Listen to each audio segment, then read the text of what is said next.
안녕하세요. 변호사 정배입니다. 이 프로그램에서 법 이야기는 하되 될 수 있으면 정치 이야기는 하고 싶지 않았어요. 정치 이야기는 하고 싶지 않았는데 출연하는 유튜브 방송에서 못다한 이야기가 있기도 해서 정치 이야기를 좀 다뤄보려고 합니다. 간단하게 최근 수개월 동안 조국 사건이 온 나라를 집어삼켰죠. 일본하고 무역전쟁도 집어삼킬 만큼 어마어마한 영향을 미쳤어요. 최근에 정경심 교수님이 구속이 되고 첫 공판기일이 있었죠. 사문서 위조에 대해서는 두 번째 공판기일이었고, 그리고 그 이후에 기소된 14가지 기소 부분에 대해서는 첫 번째 공판기일이었어요. 이 공판 과정에서 몇 가지 이야기가 나왔어요. 몇 가지 이야기가 나왔는데 이 나온 이야기를 가지고 정말 뭐라고 해야 될까, 사법부에 대해서 굉장히 신뢰를 표현하는 사람들이 많아요. 진보 진영에서도 이 공판 준비 과정에서 일어났던, 공판 기일이면서 공판 준비 기일이기도 하죠. 공판 과정에서 일어났던 이 재판부의 발언에 대해서 굉장히 고무됐다고나 할까요? 일단은 그 내용을 보면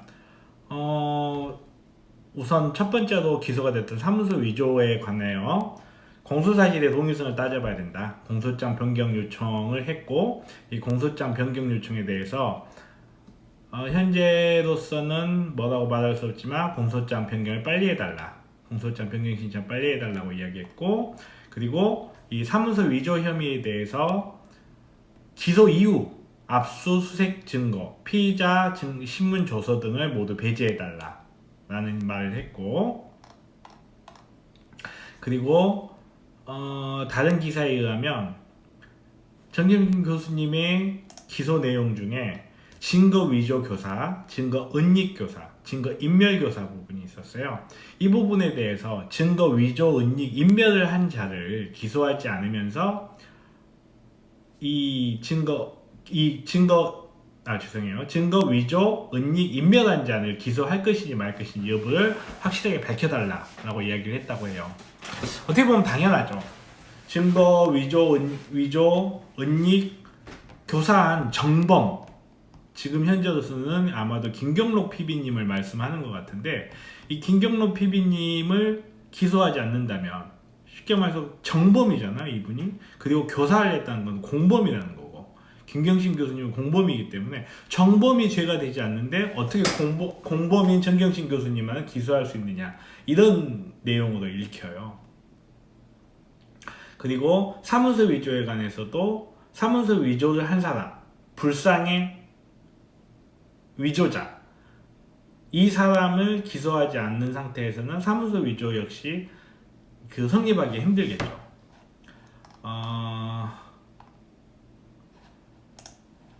사문서 위조 혐의 부분이 있고, 그리고 입시 비리에 허위로 작성된 공문서, 이건 아마도 인턴 증명서인 것 같아요. 허위로 작성된 공문서가 있는데 작성한 사람이 피고인이 아니다, 작성한 사람이 무죄가 되면 우리가 재판할 이유가 없다 라고 해서 허위 공문서 작성자를 기소할지 여부도 알려달라, 이런 이야기들이 나오고 있어요. 지금 이런 이야기들이 나오면서 재판부가 공정한 재판을 할 것이라는 기대가 굉장히 높은 것 같아요. 근데 저는 사실 이걸 보면서 가슴이 굉장히 싸했어요. 이게 정말로 재판이 공정하게 이루어질 수 있을지, 정말로 이 재판부가 검찰의 어떤 이런 재판 행태에 대해서 적절한 지적을 한 것인지, 이 여부가 조금 의문이 됐어요. 왜 그러냐면, 우선은 똑같은 논리로 공범이 기소가 되지 않았는데 정범이 기소가 되지 않는데 어떻게 공범만 기소를 하느냐, 혹은 공문서 위조자가 기소가 되지 않았는데 어떻게 공문서 위조 행사 한 사람만 재판이 진행이 되느냐, 이 논리를 생각을 해보면요. 자, 정경심 교수님 사모펀드 부분에 있어서 사모펀드 기소 이유를 보면 어떻게 되어 있냐면요.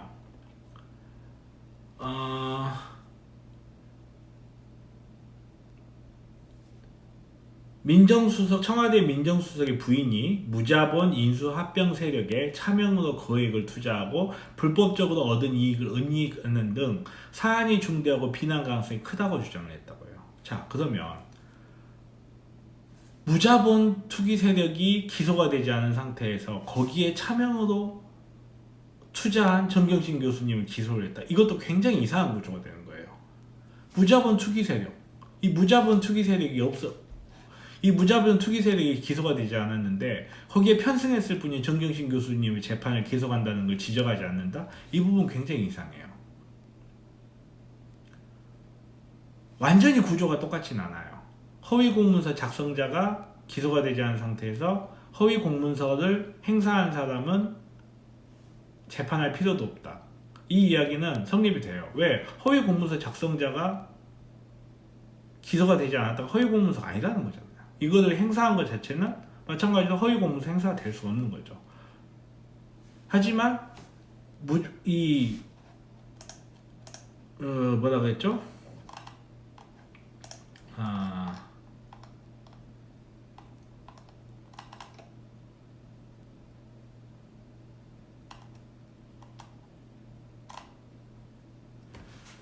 무자본 인수 합병 세력. 이 무자본 인수 합병 세력에 차명으로 거액을 투자했다. 지금 무자본 인수 합병 세력에 차명으로 투자를 했다는 이 범죄 사실 자체가 무자본 인수 합병 세력이 드러나지 않은 상태에서는 존재하기 어려운 거예요. 일단은 그래요. 물론 차명으로 투자했다는 것 자체도 문제가 될 수가 있긴 해요. 하지만 무자본 인수 합병 세력 자체가 어떻게 보면 정범이란 말이에요. 여기에 차명으로 투자를 해서 거액의 이득을 보았다. 이 부분도 다툼이 많긴 한데 똑같은 논리에서 전제 사실이 성립이 되느냐 안 되느냐가 굉장히 중요한 문제인데 두 개 다 이 뒤에 부분을 지적하지 않았다는 게 너무 이상해요. 그리고 그 다음으로 제가 사법부에 대해서 약간 갸우뚱한 눈으로 쳐다볼 수밖에 없는 게 기소 후 범죄 사실을 확보하기 위해서 압수수색 영장 내준 거 사법부예요. 검찰이 마음대로 압수수색 영장 발부하는 거 아니에요. 사법부가 발부해줘야 발부하는 거예요. 압수수색 영장은 검찰이 발부하는 게 아니라 사법부가 발부하는 거예요. 검찰은 신청을 할 뿐이죠. 70곳이 넘는 압수수색 과정에서 자 과연 이런 문제점들을 사법부가 알지 못했을까요?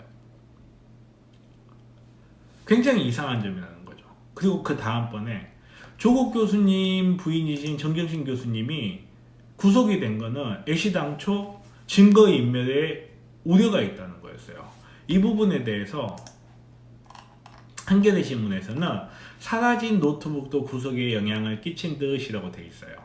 그리고 실제로 구속영장에도 현재까지 수사 결과에 비춰 증거인멸의 우려가 있으면 구속의 상당성도 인정된다고 했어요.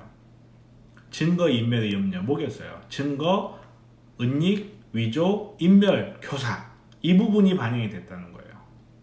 근데 증거, 위조, 은닉, 교사 범위 이전에 증거, 은닉, 위조, 인멸을 한 사람이 지금 기소가 되지 않았다는 사실은 구속영장이 발부될 때도 똑같고 지금 재판이 진행되고 있는 현재도 똑같은 거예요. 동일한 사실이에요. 나중에 드러난 게 아니에요.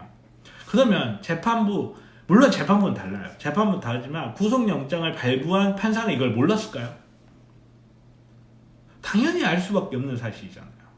그런데 본범이 기소가 되지 않은 상태에서 그 부분이 밝혀지지 않은 상태에서 정경심 교수님이 교사했다고 해서 구속영장을 내줘버린 거예요. 사법부의 의도가 굉장히 궁금할 수밖에 없는 거예요. 이런 사법부의 의도, 사법부의 판사들은 독립적이기 때문에 영장 판사가 잘못했다고 해서 지금 현재 재판부가 잘못했다고 말할 수는 없어요. 단정할 수는 없어요. 하지만 지금 움직이는 굉장히 다량의 압수수색 영장 그리고 사문서 위조 사실이라도 공문서 위조 사실 그리고 거기에 정범이 기소되지 않은 증거인멸 사실, 증거인멸, 위조, 은닉 사실 이 사실 등을 가지고 구속영장을 내준 이 재판부, 이 판단, 여기에 전체적인 사법부의 의중이 깔려있지 않다라고 보기에는 어렵다는 거죠.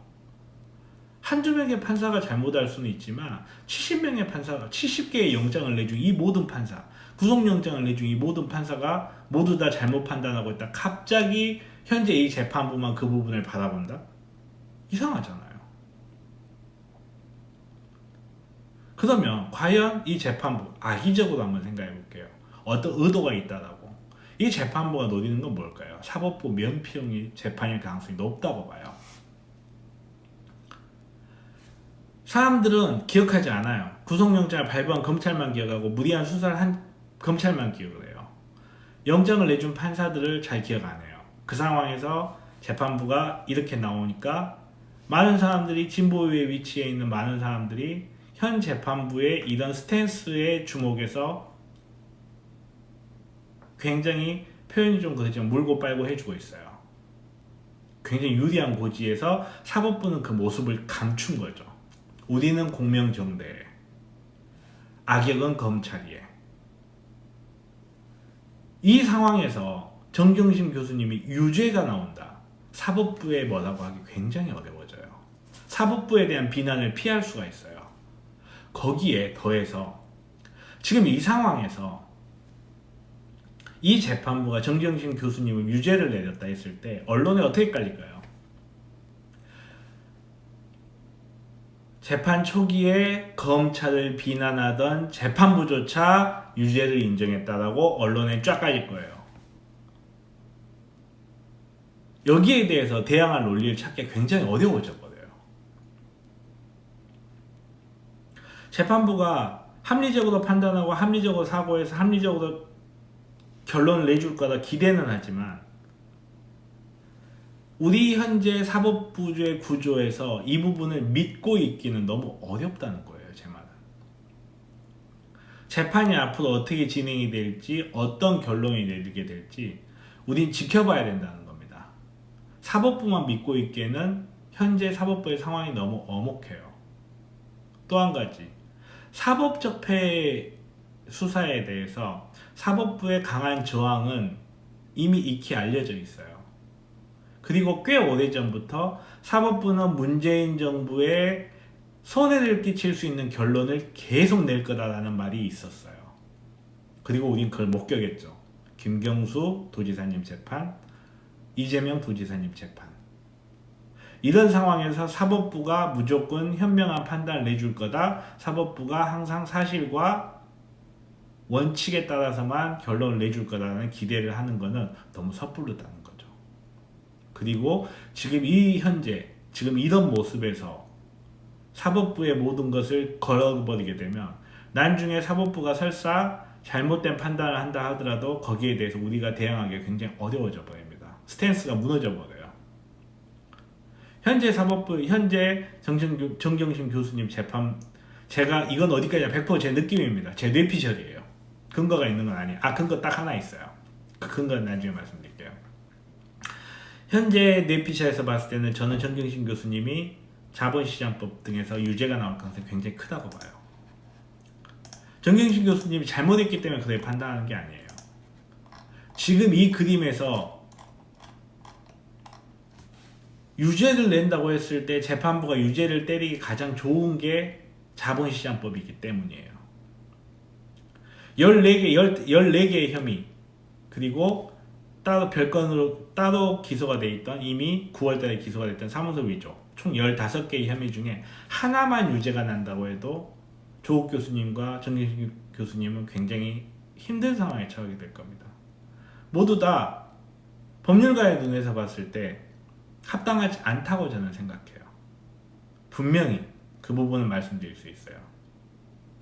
재판부가 어떻게 판단할지 모르죠. 우리가 모르는, 내가 모르는 어떤 자료를 재판부가 가지고 있을 수도 있어요. 검찰이 가지고 있다 재판부에 제출했을 수도 있어요. 언론에 알려지지 않은. 그렇기 때문에 재판부가 유죄 판단을 한다고 해서 그게 무조건 잘못했다라고 말하는 건 아니에요. 하지만 지금 현재 재판부의 스탠스만 보고 재판이 정당하게 진행될 것이다 라고 믿기에는 너무 어렵다는 거죠.